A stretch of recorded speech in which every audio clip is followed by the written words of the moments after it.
या सर्व गोष्टींची जाणीव भारतीय समाजाला करून देणारे भारत मातेचे सुपुत्र स्वर्गीय राजीव दीक्षितजी यांनाही साष्टांग प्रणिपात करतो आणि साक्षात त्यांच्या बरोबरीनं काम केलेली व्यक्ती आज या ठिकाणी उपस्थित आहे आपल्यामध्ये.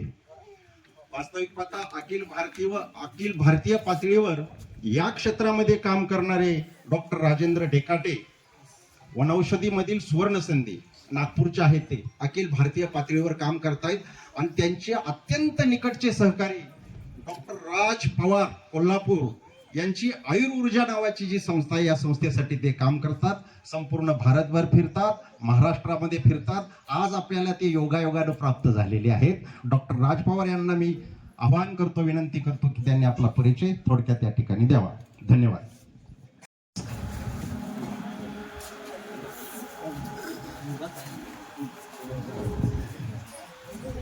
शक्यतो मी फारसं काय बोलत नाही. सर्वांना नमस्कार. माझं नाव डॉक्टर राज पवार. तसं मी कोल्हापूरमध्ये राहतो, माझं घर आहे, पण कोल्हापुरात कधी नसतो किंवा जाता येता एखादा दिवस घरात थांबतो. पुन्हा माझी पुढची दिशा ठरलेली असते. भारतभर फिरतो. सध्या मी महाराष्ट्र परंपरागत वैद्य महासंघटनेचा अध्यक्ष आहे. जे आपल्या आजूबाजूला वैद्य लोक आहेत, काम करत असतात, त्यांना आजूबाजूच्या ॲलोपॅथी डॉक्टर लोकांचा त्रास होऊ नये म्हणून आयुष मंत्रालयाशी रजिस्टर करून त्यांना एक आयडेंटिटी द्यायचं मी काम करतो सध्या. तसं माझा बार्शीचा संबंध खूप वर्ष होता. किमान 20-25 हजार असे पेशंट आहेत बार्शी भागामध्ये, जे देवाच्या दयेने चांगले झाले. कॅन्सरवरती सध्या माझा रिसर्च आहे. पेटेंटसाठी औषध पण मी दिलंय आणि मग कॅन्सर मुक्त संपूर्ण भारत नावाचं अभियान आम्ही चालवतो. शक्यतो त्या भागामध्ये त्या वनस्पतींचं संवर्धन व्हावं, त्याचे उपयोग व्हावेत, याच्यासाठी आमचा प्रयत्न सुरू आहे एक छोटासा. आणि मग त्याच्यामध्ये इथं माड्याच्या जवळ आम्ही काही झाडं लावलेली आहेत. अजून 3-4 वर्षानंतर त्याचा ॲक्च्युली तुम्ही उपयोग करू शकाल. इथल्या कॅन्सर हॉस्पिटलमध्ये सुद्धा ते यूज करता येईल. त्याचे इतर बरेच उपयोग आहेत. त्या झाडाचं नाव आहे लक्ष्मी तरू म्हणून आणि त्याचे उपयोग खूप आहेत. आता त्यातले मी काही उपयोग मी स्वतः करतो. त्याच्यापासून साबण बनवतो, तोंडाला लावायची क्रीम बनवतो, त्याच्यापासून ॲक्टिवेटेड चारकोल बनवतो, त्यापासून खत बनवतो. त्याला वाळवी कीड लागत नाही किंवा त्याला कुठलं जनावर खात नाही म्हणून आम्ही कुंपणाला वापरतो. चिकनगुनिया बरं होतं त्याच्यासाठी आम्ही वापरतो. अशा बऱ्याच गोष्टी आहेत त्याच्यामध्ये. तर त्याचा प्रचार आणि प्रसार करतो मी सध्या. मी 3 वर्ष राहिलो. लग्न करायचंच नाही असं ठरवलं होतं, पण जेव्हा हिमालयात होतो तेव्हा माझ्या गुरुनी मला सांगितलं, अरे तुला दीक्षा देता येणार नाही, तू जा घरी, तुझं लग्न व्हायचं आहे. त्यावेळेला मला खूप राग आला, कारण माझं वय होतं त्यावेळेला 36 आणि मराठ्यांच्यात 36 वय झालं की पोरी देत नाहीत. माझ्या आई वडिलांनी खूप प्रयत्न केले होते, किमान 3-4 लग्न झाले असते, एवढा पैसा खर्च केला होता एखादी चांगली मुलगी मिळेल म्हणून, आणि अजूनपर्यंत लग्न झालं नाही म्हणजे ह्याच्यात काहीतरी खोट आहे वाटतं, असा एक समज होता. त्यामुळे माझं लग्नच होत नव्हतं. पण त्या गुरुनी सांगितलं, मग मी आलो खाली आणि वयाच्या 37व्या वर्षी माझं लग्न झालं. लौकिक अर्थानं मी संसारात काही काळ राहिलो. पुन्हा ही जी प्रवृत्ती होती आतली, एका ठिकाणी राहायचं नाही, घरात राहायचं नाही, संन्यस्त राहायचं, तसा मी अव्यात अजूनही तसाच आहे. माझं वय वर्ष आत्ता 58 पूर्ण होत आहे. म्हणजे किमान मला बघितल्यानंतर लक्षात येईल तुमच्या की आयुर्वेदाची ताकद काय आहे. आयुर्वेद असं सांगतं की आपण आपल्या मस्तीनं आपलं आयुष्य कमी करून घेत असतो. योग, प्राणायाम, ध्यान आणि अन्न ही जी 4 गोष्टी आहेत ना, त्याच फार महत्वाच्या आहेत. आणि आपलं अन्नच आपलं औषध आहे. मी आतापर्यंत खूप ठिकाणी जाऊन लोकांना हे सांगितलंय की जगात कुठलंच औषध, कुठलाच आजार बरा करत नाही. कारण डॉक्टर तुम्हाला सांगतात की प्रत्येक औषध हे खात राहावा, मरेपर्यंत खायचं. बीपी सुरू झाली की मरेपर्यंत खायचं, डायबेटीस सुरू झालं की मरेपर्यंत खायचं, हार्ट डिसीज सुरू झालं की मरेपर्यंत खायचं. त्यामुळं कुठलंच औषध आज जगातलं तुमचा आजार बरा नाही करत, तर तुमचा आजार खऱ्या अर्थानं तुमचा आचार विचार म्हणजे आहार विहार आणि अन्न हे बरं करत असतं. जसं आता वयाने माझ्यापेक्षा बुजुर्ग जी मंडळी आहेत, काही औषधी वनस्पती आहेत. आता मी तर आयुष मंत्रालयाकडे पण लिस्ट नाही, एवढ्या कॅन्सरच्या वनस्पती आपल्याकडे आहेत.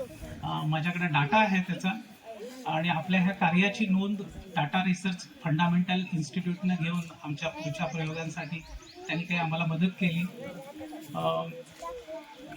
इथं बार्शीमधलेच एक हलके म्हणून आहे, त्यांच्या मोठ्या भावाला योग multi speciality hospital and research सेंटरमध्ये गेलेत म्हणून डिक्लेअर केलं होतं. पाहुण्या पायांना बोलवा. आणि मग त्यांना कोणीतरी माझं नाव सुचवलं की आता पाहुणे येईपर्यंत 2-4 दिवसात काय होतंय का बघूया म्हणून मला तिकडं बोलवलं. आणि मी पुण्यात थांबून त्यांच्याकडे हॉस्पिटलमध्ये जे ICU मध्ये होते, याच्या पाठीमागं खरं सांगायचं तर माझं फक्त काम असतं. माझी खूप मोठी प्रेरणा असते असं नसतं. माझ्या गुरुनी मला काही शिकवलंय. तंत्रात ताकद आहे, मंत्रात ताकद आहे, मगाशी जे म्हटलं त्यांनी प्रत्येक शब्दात ताकद आहे. त्यामुळं शक्यतो आपण हा प्रयोग करायचा की माझ्याकडून एखादाही अपशब्द बोलला जाणार नाही. तर तुम्ही जे काय बोलताय ना त्याचं तुम्हाला रिव्हर्स मिळत असतं आणि कितीतरी पटीनं मिळत असतं.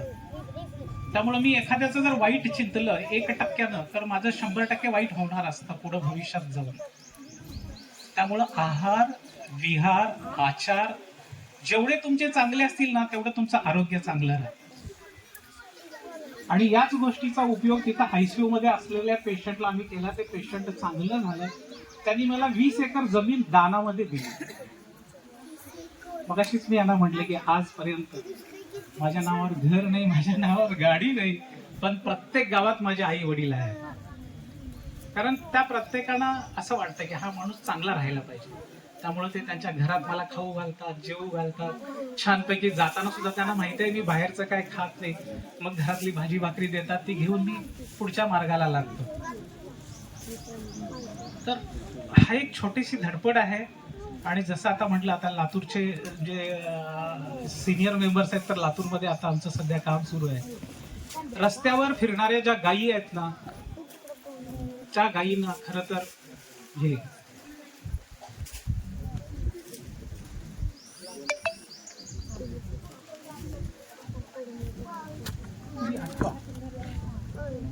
प्रत्येकाला आठवतं. लाईट गेली वाटतं. अच्छा, बघा पूर्वी आपल्या घरात गाय होती. प्रत्येक घरात गाय होती, प्रत्येक घरात गाय होती. ज्या वेळेला गाय होती ना त्या घरात कुठलाच आजार नव्हता.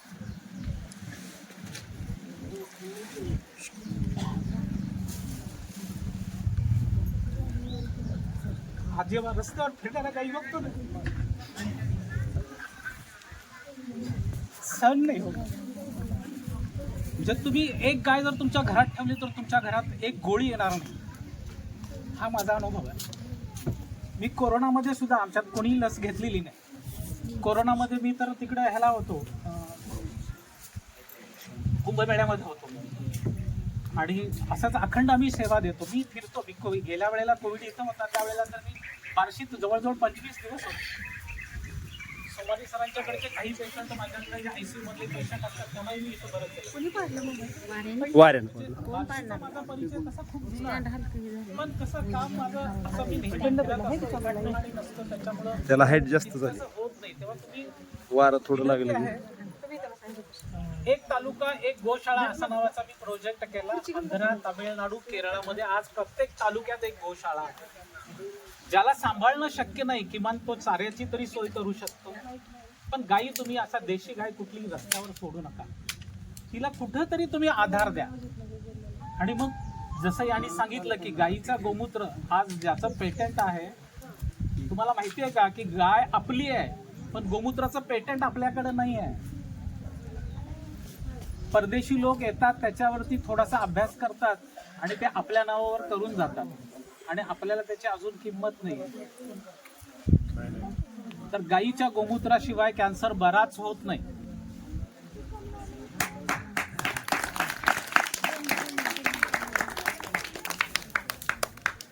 आज जेवढे काय कॅन्सरचे पेशंट बरे होतात ना ते फक्त आणि फक्त गाईच्या गोमूत्रामुळे होतात. मग बाकीची औषधं आहेत, म्हणजे लंग कॅन्सर असला की ही 3 औषधं आहेत, ब्लड कॅन्सर असला की ही 2 औषधं आहेत, एवढाच फरक आहे. पण गाईचं गोमूत्र मुख्य आहे त्याच्यात. मग जर एवढी मौल्यवान गाय आणि आपण असंच रस्त्यावर भटकत असते, तिला खायला नसतं, सहन नाही होत. म्हणजे ज्याच्या घरात गाय नाही त्याच्या घरात खरंच काय नाही.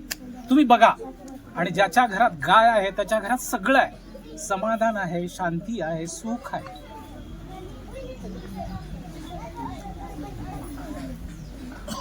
त्यामुळे जाईन ती तुम्ही शेतकऱ्याला सांगतो, दादा एक गाय घे आणि बघ तुझं रान कसं. तुम्हाला कुठलंच खत लागणार नाही तुमच्या घरात जर गाय असेल तर. तुम्हाला कुठलीच फवारणी लागणार नाही तुमच्या घरात गाय असेल तर. तुमच्या घरातला 1 रुपया दवाखान्याला जाणार नाही तुमच्या घरात गाय असेल तर. आज शेतकरी राबतोडं मरणाचा आणि 30 ते 40% पैसे तुम्ही डॉक्टरच्या मड्यावर घालतात. मी एकमेव डॉक्टर आहे, मी लोकांना सांगतो औषध खाऊ नका. औषध जे तुम्ही आज खाताय ते विष आहे. प्रत्येक औषधाचा साईड इफेक्ट आहे आणि ते डॉक्टर सांगतात म्हणून, लिहून देतात म्हणून आपण खात बसतो. साधं गाईचं गोमूत्र फक्त रोज तुम्ही एक 20 मिली गोमूत्र ग्लासभर पाण्यातून, कोमट पाण्यातून घ्या, तुम्हाला कुठलाच आजार नाही होणार. जर मला नाही होत, माझ्या मुलीला नाही होत, माझ्या बायकोला नाही होत, माझ्या आईला नाही होत, माझ्या बाबाला नाही होत, तर तुम्हाला पण नाही व्हायला पाहिजे. साधी गोष्ट आहे. म्हणजे मी माझे स्वतःपासून सुरुवात केली. तसं म्हटलं तर हे जे आहेत राजूभाई दीक्षित, ज्यांचा फोटो तुम्ही बघताय, त्यांच्या एकच्या लेक्चर मला वेळ लागलं. मग मी घरदार सोडून त्यांच्या पाठीमागे एक झोळी घेऊन 3 वर्ष फिरलो. आणि मग काही ठराविक, आता मगाशी आमची चर्चा झाली त्याप्रमाणे थोडंसं मतभेद झाला. मग एकला चलो रे, मग मी एकटाच माझं कार्य करत फिरतो. मी कुठेही राहतो, कसंही राहतो, काहीही चालतं खायला. मी माझं स्वतःचं बिस्लरीचं पाणी कधी नसतो, तुमच्या घरातलं पाणी पितो मी. मला काही नाही होत. बघा, तुम्हाला आठवत आहे का आपण पूर्वी घरी सगळेजण जेवायला बसायचो किंवा रानातून आलो सगळे कामासनं की काय व्हायचं, देवळात भजन व्हायचं. आठवतं का बघा तुमचं लहान? सगळेजण जाऊन आपण कामावरून आलो की देवळात 2 तास भजन करायचं आणि त्या भजन केलेल्या आवडत्या घरातच जेवायचो आणि जेवताना एक मंत्र म्हणायचो,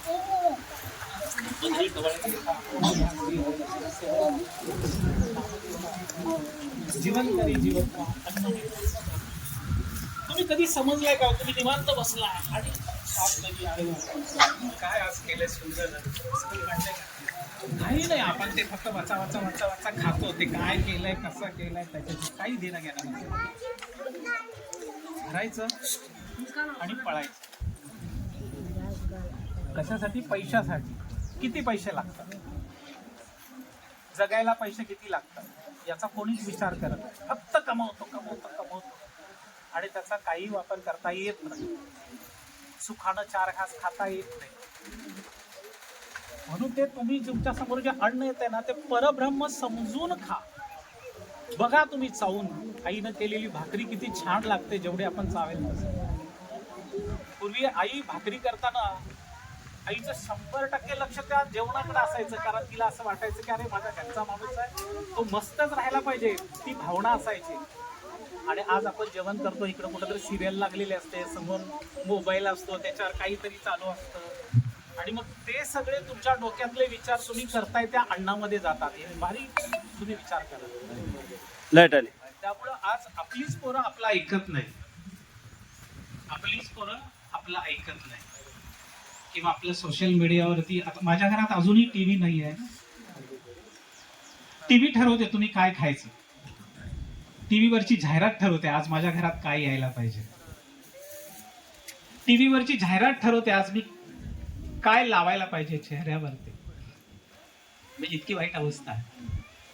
खरं तर आपल्या आई वडिलांनी पूर्वी ज्या गोष्टी सांगितल्या त्या सुद्धा फक्त आपण जरी पाठीमागचं पुढं नेत आलो तरी आपल्याला भरपूर आहे.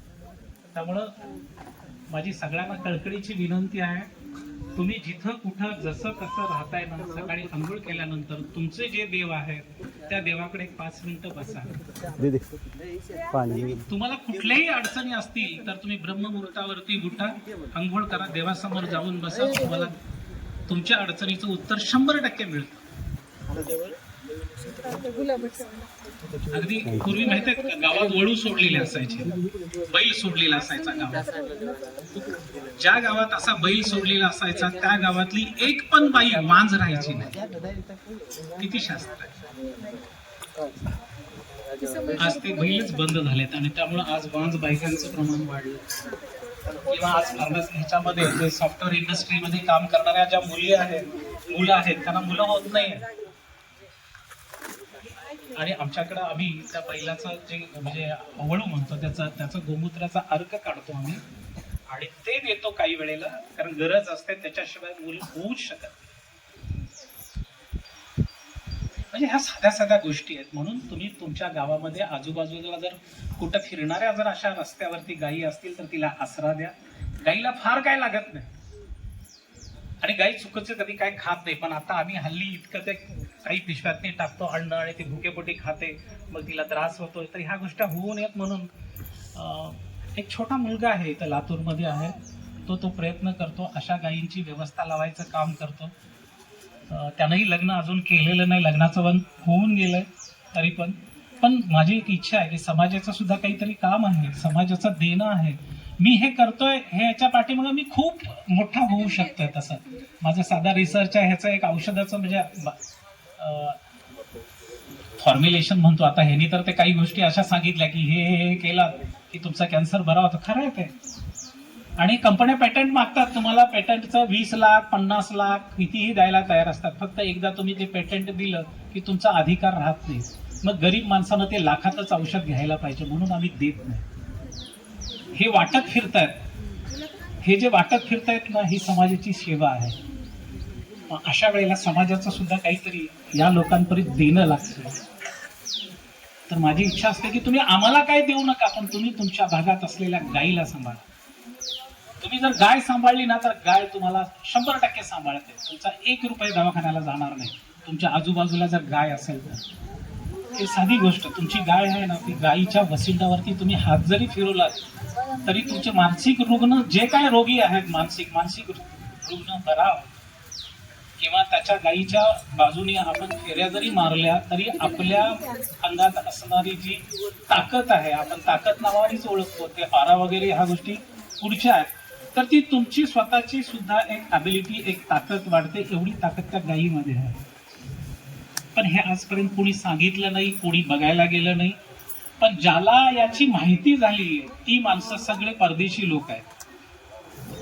त्याला गायीची किंमत आहे, तर त्याला माहिती आहे. आता हे लक्ष्मी तरू हे झाड आहे, हे पूर्वी भारतातलंच झाड आहे, पण आज ते अमेरिका सांगतोय हे आमचं आहे म्हणून. आज ती झाडं मी एवढी लावू शकलो कारण ते भारतात येणारं झाड आहे. कारण निसर्गानंच असं तयार केलंय की जिथं ज्या गोष्टीची गरज आहे तिथं ते आपोआप येतं. आता यांनी तर मला सांगितलं की कित्येक वर्ष झालं यांच्या शेतामध्ये नांगरच नाही मारलेला त्यांनी. म्हणजे विचार करा. त्यामुळं प्रत्येक तालुक्यात एक गोशाळा असायला पाहिजे. आपल्या इथली गोशाळा पण मी बघितली बार्शीची, म्हणावी तितकी चांगली अवस्था नाही आहे. तुम्ही काळजी घ्या. गायीची जर तुम्ही काळजी घेतलात ना तर गाय 100% तुमची काळजी घेते. मगाशी कोण तर म्हटलं झाड बोलत असतं, पान बोलत असतं, फूल बोलत असतं, तुम्हाला ऐकता यायला पाहिजे. शेतकऱ्याला माहिती होतं की गेल्या रानात एक फेरी मारली की अरे तो लगेच जाऊन त्याला काय त्या झाडाला पाहिजे ते दोन रिकामं होतं, कारण तो शेतकरी त्या झाडाबरोबर बोलत असतो आणि झाड पण शेतकऱ्याबरोबर बोलत असतं.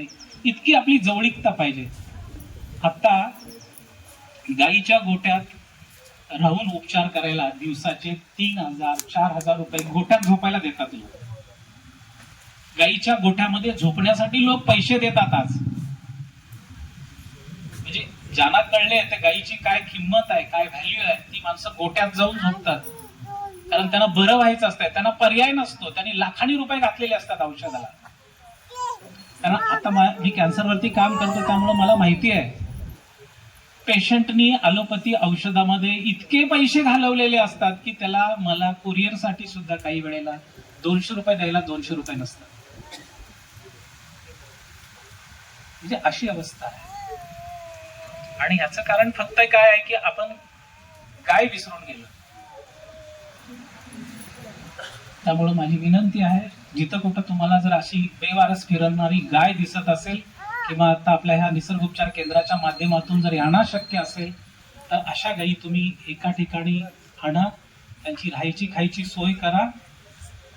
तुम्हाला मी 100% खात्री देतो, कारण आता मी जे करतो ना, समजा तुमची गाय आहे, तुम्ही 40-50 हजार रुपये घातलेत त्या गायीला, ती गाय गोशाळेत मारणं, त्याचं तूप निघतंय ते सगळं तुम्ही घ्या, त्याचं दूध सगळं तुम्ही घ्या, ते फक्त गोमूत्र आणि शेण आम्ही तुम्हाला देत नाही. त्याच्यावरती गाय ना स्वतः तर जगतेच, पण अजून 10 लोकांना जगवते.